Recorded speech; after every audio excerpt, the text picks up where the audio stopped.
Hoy vamos a continuar con la serie de mensajes sobre la última semana de Jesús en la tierra. Ya estamos en la parte 7 de la serie de prédicas sobre las últimas enseñanzas de Jesús en la tierra. La anterior semana estuvo compartiendo la palabra en el primer turno Marcelito y seguro habló con ustedes acerca de lo que aconteció el día martes y miércoles, que tiene que ver con las profecías que Jesús dio de la destrucción del templo, con su cumplimiento, con las declaraciones de las señales antes de la venida de Cristo, que nos hablaban de estar preparados para su llegada. En el segundo turno estuvo predicando Roberto, y Robertito habló acerca de la parábola de las 10 vírgenes y también la parábola de los siervos, de los mayordomos, que hablan de estar preparados también para la venida de Cristo. Y esta mañana yo voy a continuar el texto base de Mateo, porque Jesús cuenta la parábola de las 10 vírgenes, inmediatamente cuenta la parábola de los siervos e inmediatamente cuenta una historia que se llama el juicio de las naciones, que es la base de la historia que hoy tomaremos para la predicación. Y voy a pedirles que me acompañen a Mateo capítulo 25, verso 31 al 46. Mateo capítulo 25, verso 31 al 46.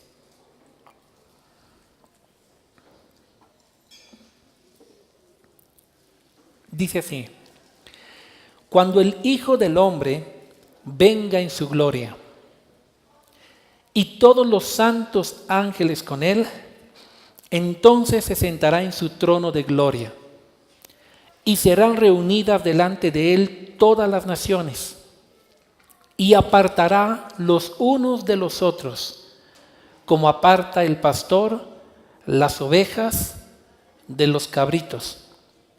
Y pondrá a las ovejas a su derecha, y a los cabritos a su izquierda. Entonces el rey dirá a los que están a su derecha: venid benditos de mi Padre, heredad el reino preparado para vosotros desde la fundación del mundo. Porque tuve hambre y me diste de comer, tuve sed y me diste de beber, fui forastero y me recogiste, estuve desnudo y me cubriste, enfermo y me visitaste, en la cárcel y vinisteis a mí. Entonces los justos le responderán diciendo: ¿cuándo te vimos hambriento y te sustentamos, o sediento y te dimos de beber? ¿O cuándo te vimos forastero y te recogimos, o desnudo y te cubrimos? ¿O cuándo te vimos enfermo o en la cárcel y vinimos a ti? Y respondiendo el rey les dirá: de cierto os digo que en cuanto lo hicisteis a uno de estos mis hermanos más pequeños, a mí me lo hicisteis. Entonces dirá también a los de la izquierda: apartaos de mí, malditos, al fuego eterno preparado para el diablo y sus ángeles. Porque tuve hambre y no me diste de comer, tuve sed y no me diste de beber, fui forastero y no me recogiste, estuve desnudo y no me cubriste, enfermo y en la cárcel y no me visitasteis. Entonces también ellos le responderán diciendo: Señor, ¿cuándo te vimos hambriento, sediento, forastero, desnudo, enfermo o en la cárcel y no te servimos? Entonces les responderá diciendo: de cierto os digo que cuando no lo hicisteis a uno de estos más pequeños, tampoco a mí lo hicisteis. E irán estos al castigo eterno y los justos a la vida eterna. La historia del juicio de las naciones es una historia que se ha dado a muchas interpretaciones, bastantes. Existen dos de ellas que son las más pronunciadas. Una de ellas es la interpretación escatológica del pasaje, interpretada por estudiosos en la Biblia como el Dr. Moody, que es un hombre muy tremendo, entre otros. que postulan la interpretación del pasaje dentro del tiempo escatológico. Pero también existe una interpretación del pasaje espiritual y aplicable a la iglesia, postulada por otros teólogos que hacen la aplicación espiritual de la historia a todos los tiempos en la vida de la iglesia para que el creyente pueda practicar los principios enseñados. Y esta mañana vamos a enfocarnos en la interpretación espiritual del pasaje principalmente. Entonces, para hacerlo, vamos a encontrar los personajes de la historia y vamos a ver a quién representa. Primero, vemos que en la historia está el Hijo del Hombre que viene en gloria. Segundo, vemos que todas las naciones se reúnen. Tercero, vemos que todas las naciones están compuestas por las ovejas. ¿Y por qué? Y por los cabritos. Y finalmente, vemos que Jesús, o que el Hijo del Hombre, confronta a las ovejas y a los cabritos con las obras que hicieron. Ahora bien, haciendo la interpretación aplicable de la historia, el Hijo del Hombre, regresando en poder y en gloria, ¿a quién representa? Lógicamente a Jesucristo. ¿Por qué? Porque Jesucristo regresará, aunque a veces vivamos como si Cristo no fuera a regresar, pero Jesús va a regresar. Aunque a veces nos olvidemos de que un día los cielos se van a abrir y Él va a volver en gloria, Él va a regresar. Esa es la bendita esperanza del cristiano. Cristiano que no espera la venida de Cristo no ha entendido cristianismo todavía. Porque el anhelo más grande del cristiano, ¿cuál es? La venida de Cristo. El cristiano cuya mente está enfocada en lo terrenal, en lo banal, en sí mismo, en su vida, es un cristiano que no ha comprendido cristianismo, porque cristianismo se trata del encuentro con Cristo cuando Él vuelva, cuando heredemos los cielos nuevos, la tierra nueva, cuando estemos con Él eternamente, no 20 años, no 30, no 80, no 100 años, estaremos con Él eternamente. Y las palabras de Jesús diciendo, cuando el Hijo del Hombre regresara en poder y en gloria, testifican una vez más que Cristo va a regresar. Ahora, nuestra oración tiene que ser que cuando Cristo regrese nos halle preparados. Que no nos pase lo que dijo Jesús en Lucas capítulo 12, verso 45 al 46. Que dice más, si aquel siervo dijere en su corazón, mi Señor tarda en venir, y comenzare a golpear a los criados y a las criadas, y a comer y beber y embriagarse, vendrá el Señor de aquel siervo en el día que éste no espera y a la hora que no sabe, y le castigará duramente y le pondrá con los infieles. Dile al que está a tu lado, tenemos que esperar la venida de Jesús y tenemos que esperarla bien. Porque Jesús cuenta esta historia y dice que no te pase lo de estos siervos que al ver que Jesús no llegaba, ¿qué hicieron? Le dieron rienda suelta a la carne. Bueno, vamos a comer, emborracharnos, a beber, embriagarnos, pensando en su corazón, hoy Jesús no va a volver. Pero Jesús dice, yo voy a volver el día que tú no sabes y a la hora que tú no esperas. Y estoy seguro que aquel día cuando los cielos se abran, no va a faltar aquellos que piensen en su corazón, hoy Jesús no va a venir y van a estar practicando el pecado. Y de repente los cielos se van a abrir. Por eso Jesús llega el momento en que nadie sabe y la iglesia tiene que estar preparada para su venida. Amén. Pero el Hijo del Hombre va a venir el día y la hora que no sabemos. Dile al que está a tu lado, Jesús vuelve el día y la hora que tú no sabes. Ese día va a volver. Jesús dice, el día y la hora nadie sabe, ni los ángeles saben. Por eso, si algún día se para sobre algún púlpito, algún escatólogo y dice, yo sé, el Dios me ha revelado, es un mentiroso. ¿Por qué? Porque Jesús dijo, nadie sabe, ni el pastor más ungido, ni el profeta más profeta, nadie sabe. Es más, Jesús dijo, ni siquiera los ángeles saben, sino solamente ¿quién? Nuestro Padre. Pero el día y la hora en que Dios sabe, Jesús va a volver. Y se va a cumplir la promesa. Entonces todos vamos a ser maravillados. E inmediatamente vemos que habla también el texto bíblico de todas las naciones reunidas. Y así como en las dos parábolas anteriores, la totalidad de las 10 vírgenes representaba la totalidad de la iglesia, el día que Jesús regrese, y la totalidad de los siervos que recibieron los talentos representaba la totalidad de la iglesia también. Así, en la historia del juicio de las naciones, la totalidad de las naciones representa la totalidad de la iglesia, compuesta por dos partes, ovejas y ¿qué más? Y cabritos. Es más, el verso 37 y el verso 44, cuando reúnen a las naciones, la totalidad de las naciones, cuando se dirige a Jesús, usa una palabra interesante. Dice, entonces los justos le responderán diciendo, ¿qué cosa? Señor. Y cuando los cabritos hablan con Jesús, ¿qué le dicen? Ellos también le responderán diciendo, el verso 44, Señor. Es decir, tanto ovejas como cabritos, ambos le decían al Hijo del Hombre, ¿qué cosa? Señor. Y esta palabra Señor viene del griego kurios, que significa amo, dueño, soberano sobre mi vida. Entonces un inconverso no puede decirle a Dios dueño sobre mi vida porque no lo es. Pero los cabritos y las ovejas ambos reconocían el señorío de Cristo, o por lo menos decían que reconocían el señorío de Cristo.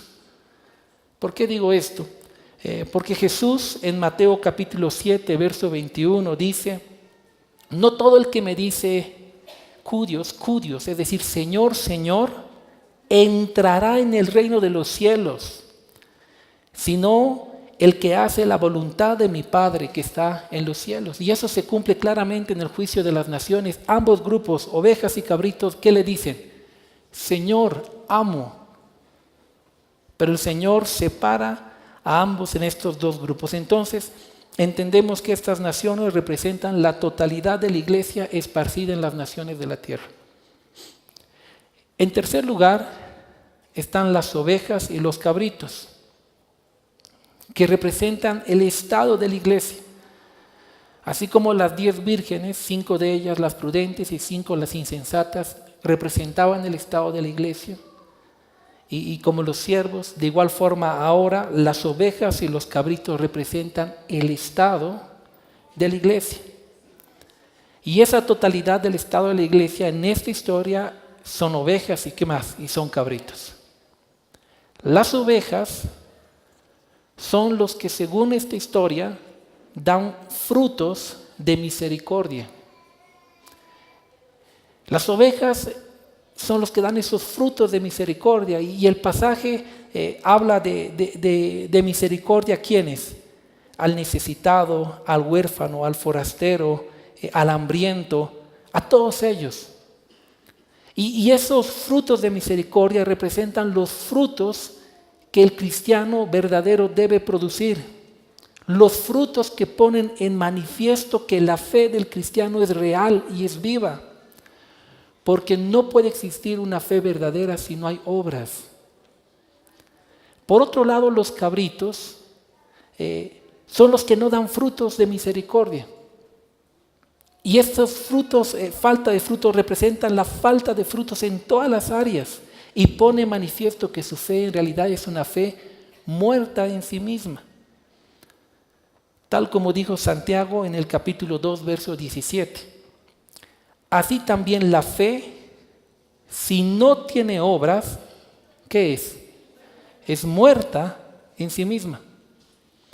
En el contexto de la epístola de Santiago, Santiago hace una comparación y dice, si alguien viene y me dice yo tengo fe, yo le diré, muéstrame tu fe por tus obras. Porque si tú dices que tienes fe, pero no tienes obras, tu fe es una fe muerta. Santiago dice, yo te mostraré mi fe a través de ¿qué? de mis obras. Es decir, las obras son el resultado de una fe verdadera. Los frutos son el resultado de una fe verdadera. Una persona que dice, yo tengo fe, yo creo en Jesús, yo le sigo, pero no tiene frutos de esa creencia, es una fe muerta.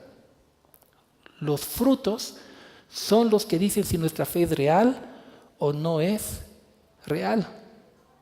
Con razón Jesús dijo en el Evangelio de Mateo 7:20, cuando habló de cómo vamos a distinguir a aquellos que son verdaderos de los que no son verdaderos, ¿qué dijo Jesús? Por sus frutos los conoceréis.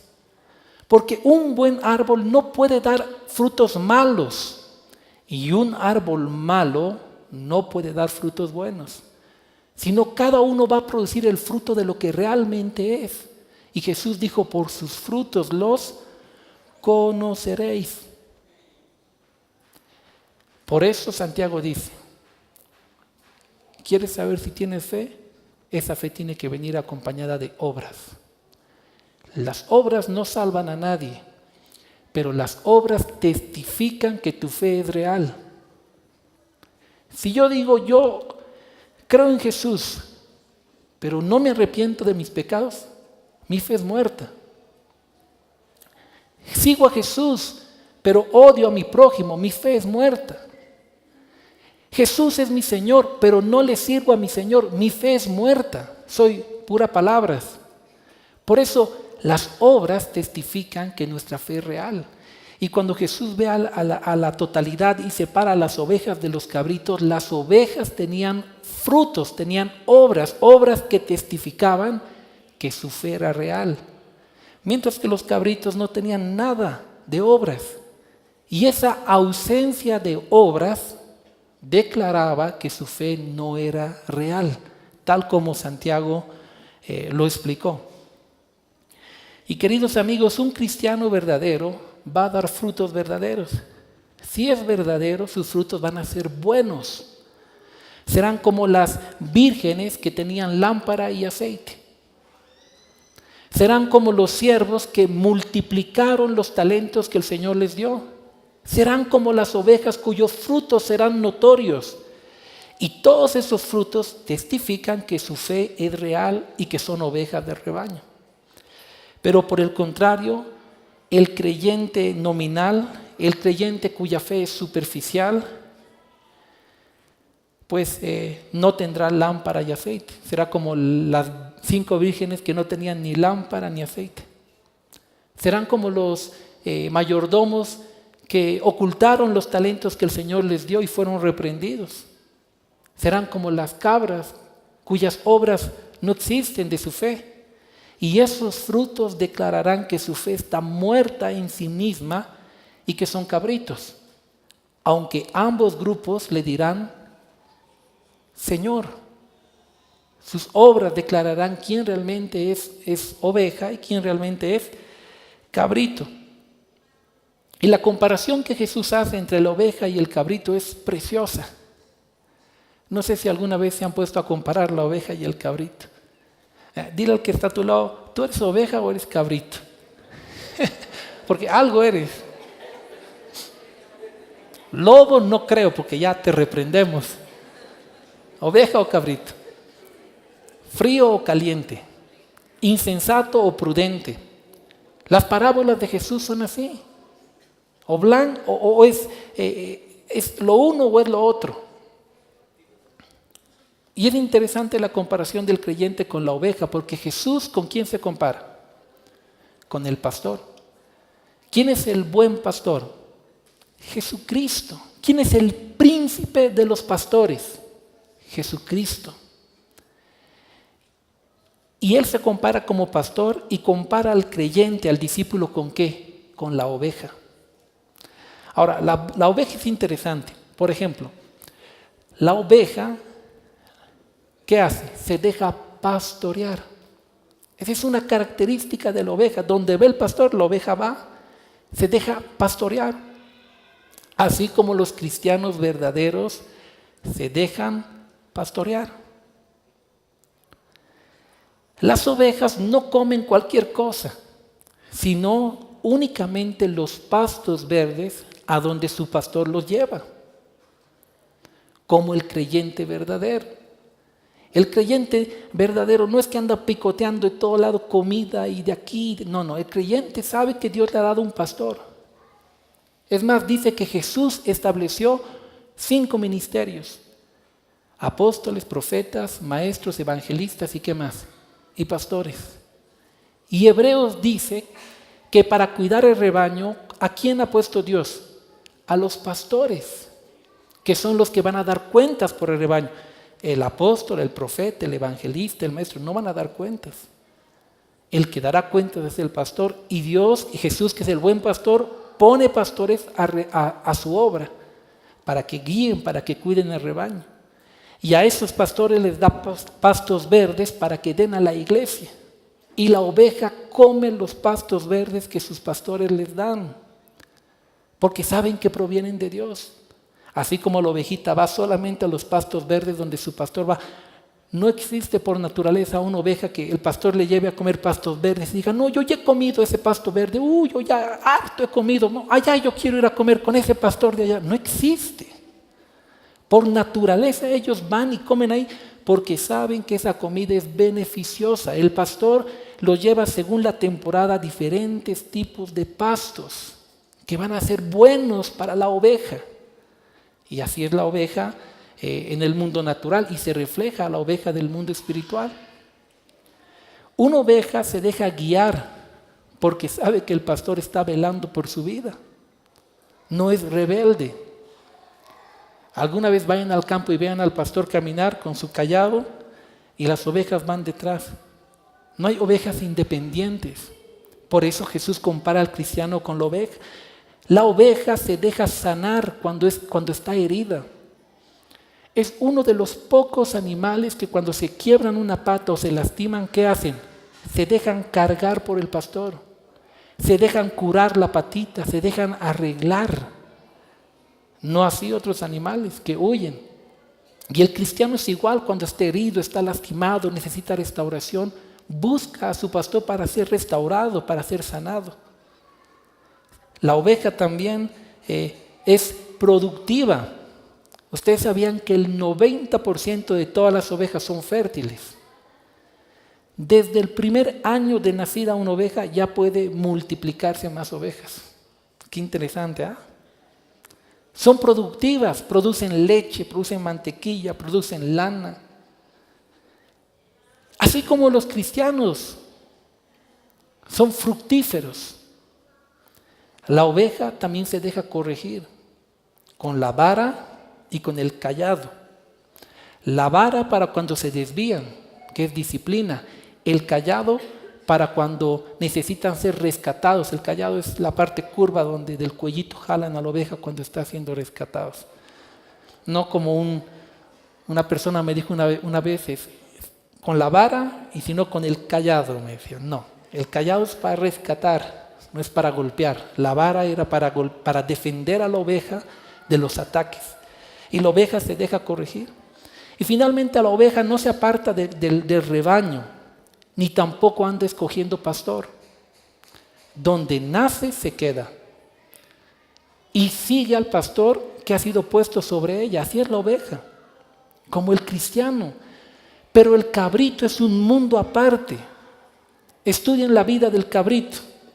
¿Qué dice los que estudian los animales? Número 1, el cabrito no se deja pastorear. ¿Qué va? Un cabrito no puede estar en el rebaño, no se sujeta a nadie. El cabrito es como el creyente que hace lo que quiere. No se va a sujetar a ningún rebaño, no se va a hacer parte de un grupo, no, siempre anda brincando de aquí, de allá, de aquí para allá, de iglesia en iglesia, de célula en célula, de todo lado en todo lado. Porque está como el cabrito.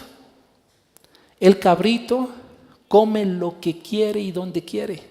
Es más, puede comer desde una torta hasta la basura. Porque hace lo que quiere, el cabrito come cualquier cosa. Así como los creyentes que tienen comezón de oír. Entonces reciben palabra aquí, buscan allá, van aquí, surgió un supuesto profeta, un supuesto apóstol, van aquí, comen allá, vuelven aquí. Comen tanta basura que luego están con dolor de cabeza, confundidos en su fe, como la cabra. La cabra es así. El cabrito no se deja guiar. ¿Qué va, cabrito? Si un pastor quiere guiarlo, no, el cabrito se rebela, sale corriendo. El cabrito no se deja sanar. ¿Saben algo interesante del cabrito? Es que cuando el cabrito se hiere y alguien quiere curarlo, corre, huye, se esconde. Como los creyentes que cuando están lastimados, heridos, en vez de buscar ayuda y restauración, ¿qué hacen? Huyen. Se cambian de iglesia, se cambian de lugar, se esconden y luego encima están hablando mal de la iglesia. Porque su actitud es como la de un cabrito. No se dejan curar. El cabrito no es productivo.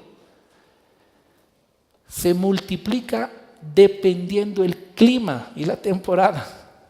A veces, si quiere. Su producción es mínima. Es terrible. Y otra característica es que al cabrito no le gusta andar en rebaño, como el creyente que no le gusta pertenecer a ningún grupo.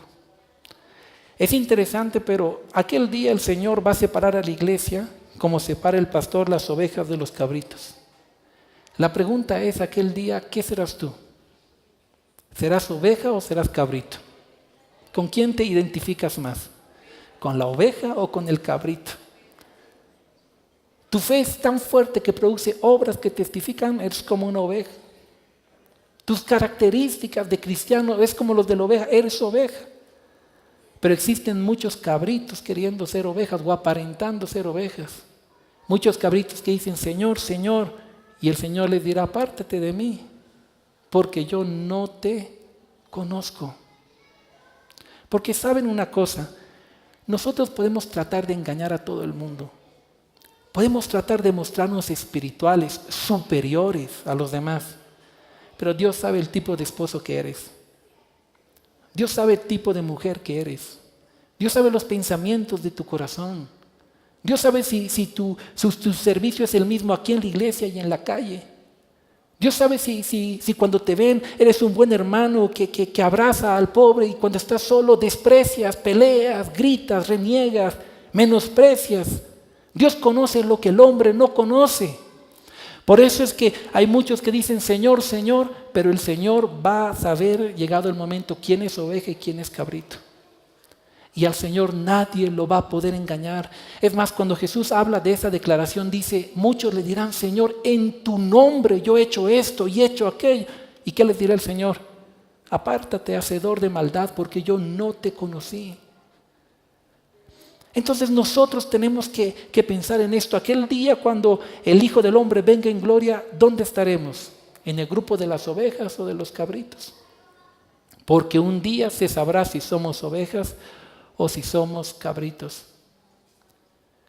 Es interesante, pero si leen con detenimiento la epístola de Judas, encontrarán más de 28 características de los falsos maestros y falsos profetas. Y entre sus características están casi todas las características de un cabrito. Dicen, no se sujetan a la autoridad, son como nubes llevadas de acá para allá, hacen lo que quieren, son nubes sin agua, pura apariencia, endulzan el oído de la gente para sacar provecho, pero nunca están cimentados en ningún lugar. Igual que el cabrito. Con razón aquel día el Señor separará las ovejas de los cabritos. Y la enseñanza sobre las vírgenes, los siervos y las ovejas y los cabritos, querida iglesia, debe hacernos reflexionar sobre nuestro compromiso cristiano. Ambos grupos van a llamarle Señor a Jesús. Ambos grupos van a argumentar su proceder. Recuerde que las vírgenes insensatas se durmieron. Los siervos argumentaron que tenían miedo. Las ovejas argumentarán, ¿cuándo? Es decir, cada uno tendrá su excusa para excusarse con el Señor de su comportamiento, de su proceder, de su indiferencia, de su falta de compromiso con Dios. Pero al final del día, solo aquellos que vivieron un cristianismo comprometido heredarán el reino. Eso dicen las 3 historias. Y yo quiero invitarle a meditar sobre el compromiso que usted tiene en su vida cristiana. Voy a invitar al ministerio de alabanza que me acompañe. Medite en su estado como hijo de Dios. ¿Es usted un cristiano comprometido? ¿Es usted un cristiano comprometido con la palabra de Dios? ¿Es usted un cristiano comprometido con el Espíritu Santo? ¿Por qué le digo esto? Porque las vírgenes que fueron prudentes tenían lámpara y aceite. La lámpara representa al Espíritu Santo. La lámpara representa la palabra de Dios. ¿El aceite a qué representa? Al Espíritu Santo. ¿Se da cuenta? Un cristiano prudente va a estar en contacto permanente con la palabra y va a estar en contacto permanente con el Espíritu Santo. Entonces examine su compromiso cristiano. ¿Es usted un cristiano que todos los días lee la palabra? ¿Es un cristiano que todos los días desarrolla una comunión con el Espíritu Santo? ¿Cuál es su situación? ¿Es parte de las vírgenes prudentes o es parte de las vírgenes insensatas? Porque cuando el Señor venga habrán estos 2 grupos. ¿Cómo es su cristianismo respecto a la mayordomía que hace de los dones y talentos que Dios les da? ¿Es como los siervos que multiplican lo que el Señor les da, usan lo que el Señor les da? ¿O es como aquel siervo que oculta el talento y se excusa, tuve miedo, y luego reprendido? ¿Es usted un cristiano cuya fe produce obras? ¿O es un cristiano cuyas obras declaran que su fe es muerta en sí misma? Son preguntas que tenemos que hacernos. Y quiero invitarla a identificar estas áreas si las ha descuidado y en este tiempo pedirle al Espíritu Santo que le ayude a ser diligente en lo que tiene que ser diligente. Amén. Nuestro anhelo es que cuando el Señor venga, encuentre a esta iglesia y a los que venimos como vírgenes prudentes. Que nos encuentre como los mayordomos que hemos usado lo que nos ha dado y lo hemos multiplicado. Que cuando venga ninguno tenga que alejarse avergonzado como un cabrito, sino que todos sean llamados por el buen pastor al lugar del rebaño, como oveja. Pero para eso tenemos que tomar decisiones de vivir un cristianismo verdadero, comprometido, no superficial. Y saben, querida iglesia, vivimos en un tiempo donde la superficialidad del cristianismo está de moda. Existen muchos cristianos, entre comillas, nominales. Nada de fruto. Nada de fruto, nada de obras. Y repito, no que las obras te salven, las obras no salvan a nadie. Las obras lo único que hacen es que testifican que tu fe es viva. Entonces pregúntate, Señor, ¿realmente puedo llamarme un cristiano comprometido? Vamos a orar. Si este mensaje ha bendecido tu vida, contáctate con el pastor Sergio Gutiérrez visitando facebook.com/pastor Sergio Gutiérrez y cuéntanos cómo Dios tocó tu corazón. Si vives en La Paz o El Alto y deseas visitar la iglesia, puedes hacerlo todos los domingos en el auditorio del teleférico Línea Verde, Alto Brajes. Para más información, comunícate al 611-40-478. Ven y descubre lo maravilloso que es vivir con Jesús.